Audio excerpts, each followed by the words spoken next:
Ahlan wa sahlan mpenzi mtazamaji, natumai umzima na buheri wa afya popote pale ulipo. Bila shaka ukiwa unatazama KTN News, station ya kwanza katika kanda Afrika Mashariki. Tunatamba zaidi ya nchi 11 tukitoa habari saa 24. Kila siku tunasema hapa ndipo na sisi ndisi. Karibu kwenye Zilizala Viwanjani, mpango mzima saa zima tukiangazia masuala chungu nzima ya spoti. Jina langu ni Abdullah Ahmed.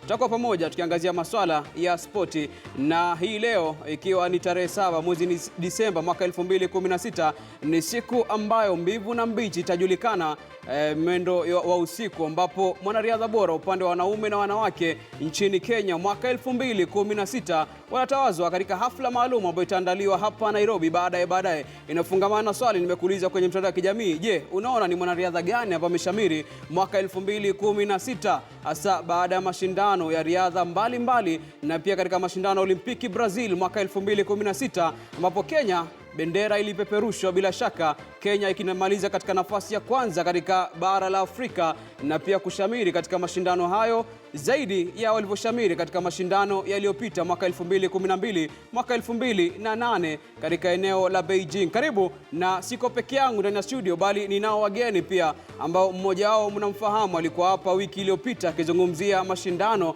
ya kuleta amani, sio katika eneo la Kibera bali katika mji wa Nairobi na pia Kenya nzima kwa ujumla. Bwana Ben Oko ambaye ni msimamizi na mwandalizi wa mashindano ya Kibera Amani Tournament ambao ilitamatika baada ya wiki moja. Timu zaidi ya 70 kama alivyosema mwenyewe zilishiriki, upande wa wanaume na wanawake. Mabingwa wakatajwa, na kama unavyoona hapa mabingwa wamekuja na mataji yao ambao walishinda katika mashindano hayo. Ben Oko, karibu tena mara ya pili kwenye studio zetu. Asante sana.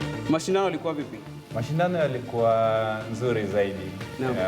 Mashindano yalikuwa hali ya juu, na cha kushangaza ni kwamba vikombe vyote viliweza kubaki pale Kibera. Vilibaki Kibera? Yeah. Haviko na mahali kwingine? Hakuna popote, hakuna. Zile guest team zote zilienda mkono tupu hivi. Pengine Nancy ataniambia kwa nini timu zimetoka kila sehemu, Kitale, Mombasa. Kwa nini Nairobi peke yake, Nancy, na uamuzi mliofanya? Timu zetu za Nairobi zilikuwa zinang'ang'ania kweli kweli. Walikuwa wamejitolea. Hakukuwa na form E30 mahali? Hakukuwa na hongo hata. Kwa hivyo mataji yalibaki hapo hapo Kibera. Hapo hapo. Idibadi, mashindano kwa vipi? Mashindano yalikuwa bora zaidi na timu za Kibera zilikuwa zimejiandaa kwa sababu tulikuwa tunajua nini tunahitaji katika hiyo michuano. So tunaweza sema makochi wa Kibera pia wako na umoja. Ndio maana mataji haya yote yaliweza kubakia.